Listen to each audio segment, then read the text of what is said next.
गुरुदेव नाम किसका, जय गुरुदेव नाम किसका, प्रभु का पावन नाम, प्रभु का पावन नाम, जय गुरुदेव। तो बोले गुरु जी शिष्य से कह दीजिए, शिष्यों से कह दीजिए और वो हमको टका टका दे दें, टका टका दे दें, शिष्यों से कह दीजिए। तो बोले अच्छा बच्चा, अच्छा अच्छा। अब काफी समय निकल गया, महीना 2 महीना निकल गया, 1 टका वहां नहीं चढ़ा। फिर बोले एक दिन, बोले कि गुरु जी कुछ मिला नहीं, आप दया कर दो, कह दो लोगों से तो आ जाएगा। आप तो नहीं भी कहते हो तो भी आ जाता था, लेकिन अब तो कुछ नहीं आ रहा है, तो गुरु जी दया कर दो। बोले अच्छा अच्छा अच्छा अच्छा। फिर बीत गया महीना, न तो गुरु जी ने किसी से कहा और न किसी ने वहां को चढ़ाया। क्या मांगेंगे? कहा ना संत न भूखा तेरे धन का, उनके तो धन है नाम रतन का, पर तेरे धन से कुछ काम कराऊं, भूखे भूखे को खिलवाऊं। तो उनके पास जो आ जाता है वो परमात्मा में ही लगाती हैं, भूखे भूखे को खिलवाती हैं, यानी किसी की मदद ही करते हैं, परोपकार ही करते हैं। तो उनको मांगने की क्या जरूरत है? उनको तो विश्वास रहता है उस मालिक पर जो पैदा होने के पहले माँ के स्तन में दूध भर देता, परवरिश वो करता, देता वो है, खिलाता वो है, उस पर उनको भरोसा रहता है। और उस पर से जब आदमी को भरोसा हट जाता है तभी तो इस पापी पेट के लिए चोरी बेईमानी ठगी ये सब करने लगता है, तभी वो करता है। तो उनको तो इस बात की कोई फिक्र नहीं थी, दाता देगा तो दाहिने हाथ से मिलेगा, बाएं हाथ से खर्च करें। अब समय निकल गया, तब महीनों बीत गया, 2-3 महीना बीत गया, तब फिर इन्होंने कहा गुरु जी कुछ दिला दीजिए, कुछ दे दीजिए। तो बोले अच्छा कल मिल जाएगा, कल मिल जाएगा तुमको। अब वो सोचने लगा कि अभी तक नहीं आया, तो गुरु जी अपने पास रखते भी नहीं हैं, तो गुरु जी कहाँ से देंगे, कौन सा ऐसा चमत्कार होगा। फिर सोचने लगा अच्छा तो ठीक है, देखते हैं कल कैसे देते हैं।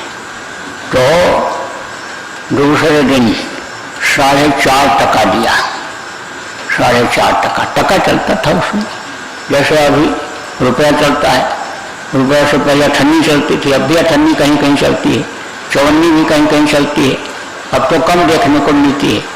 उससे पहले 52 थी, 52 से पहले 51 थी, 51 से आधा आना था, आधा आना से पहले पैसा था, और फिर उसके बाद अधेला था। ये अभी ज़्यादा समय नहीं हुआ, ये तो बस मुश्किल से 50-60 साल पहले की बात बता रहा हूँ आपको। हम लोगों ने देखा तो 6 वाला पैसा चलता था और एक पैसे में 3 पान मिलता था, हमको याद है। तो अब आप ये समझो कि इसी तरह से उस पर अधेला चलता था। तो उन्होंने टका चलता था, टका भी बोलते हैं, इधर बंगाल में टका ही बोलते हैं, टका अच्छे मैंने रुपया दो, पैसा दो। तो कहा कि जो है 4.5 टका दिया। तो अब वो आश्चर्यजनक तरीके से देखने लगा, कहा इससे ज़्यादा तो पहले ही दे रहे थे। अब तब उसने जब आश्चर्यचकित होकर के देखा, तब उन्होंने कहा तो उन्होंने कहा कि अन्य शिष्य लोगों से टका टका दिला दीजिए। तो शिष्य तो अन्य समझ लो 4 पहले हुए, अन्य समझ लो आधा में 4.5 का वो गोविंद सा, और फिर उसके बाद में उसके बाद में अन्य समझ लो कि अमरदेव जी, और उसके बाद में उसके बाद में अन्य समझ लो कि आपके अमरदास, और ये जो है आपके ये रामदास, यही लोग हुए। तो कहे कि देखो 4.5 आदम में तो भी आ गई, तो ये तुम्हारा टका है, ये लो टका है। तब उसको ज्ञान हुआ कि मैं भी तो अपने को शिष्य कहता हूँ। और पूछा महाराज हम लोग शिष्य नहीं है? बोले तो शिष्य तुम अगर होते तो तुम्हारे अंदर इस तरह के लोभ लालच नहीं होती।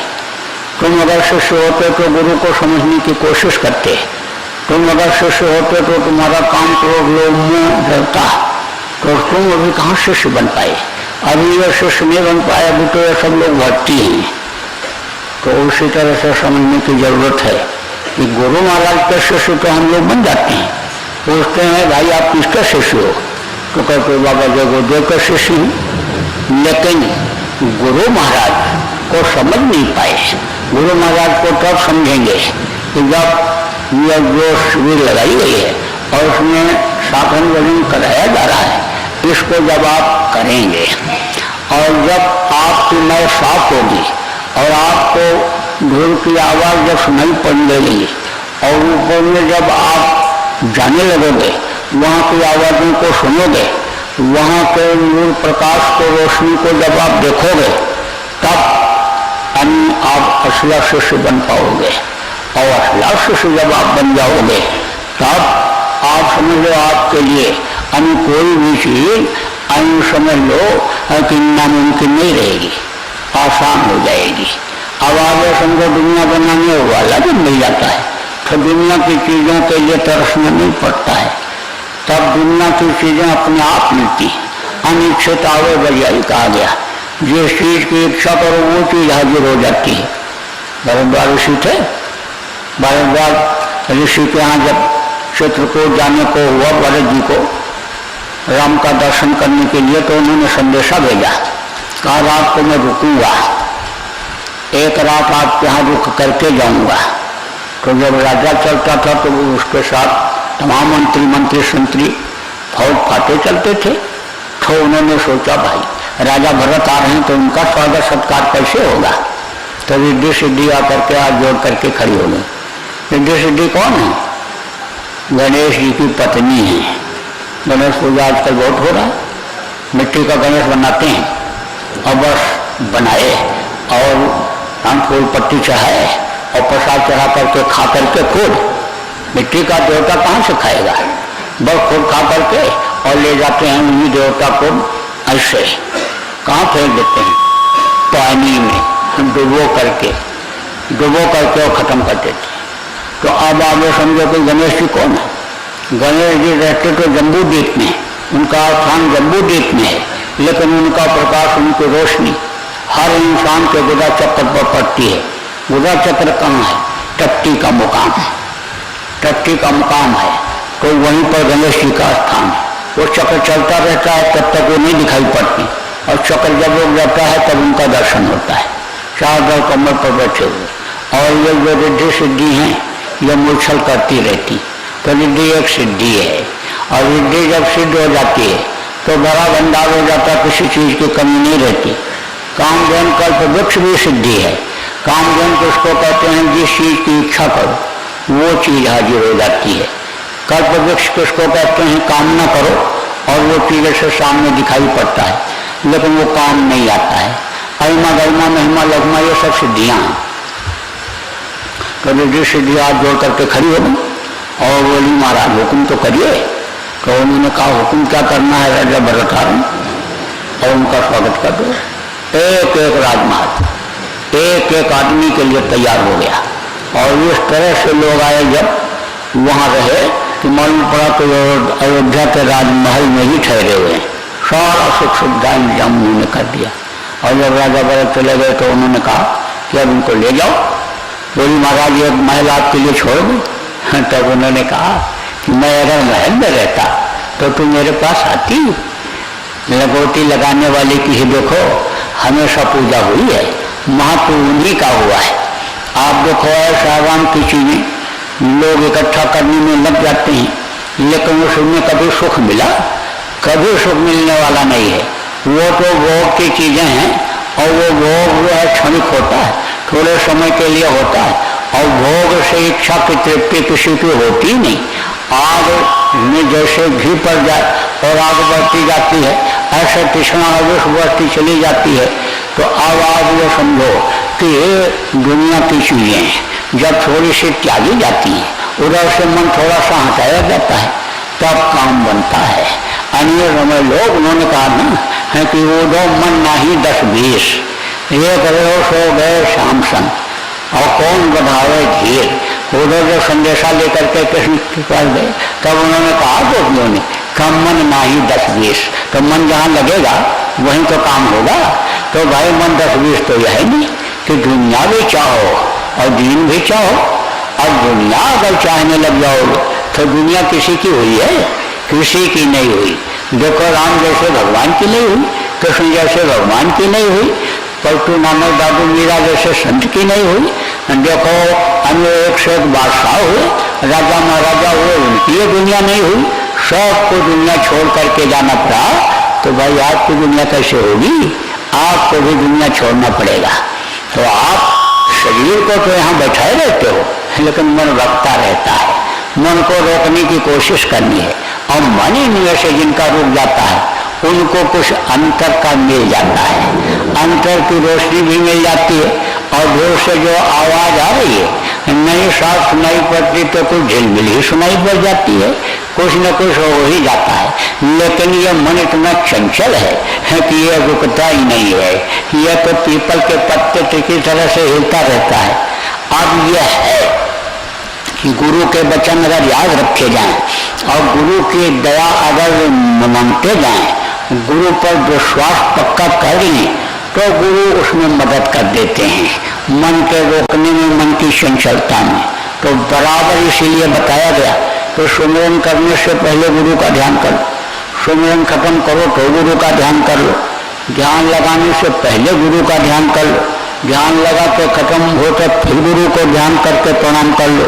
भजन करने से पहले गुरु का नाम ले करके, गुरु का शरीर का नाम नहीं, गुरु ने जिस नाम को मान्यता दिया है, उसमें जिसमें ताकत भरा है, उस नाम को याद करके और गुरु का ध्यान करके प्रणाम कर लो।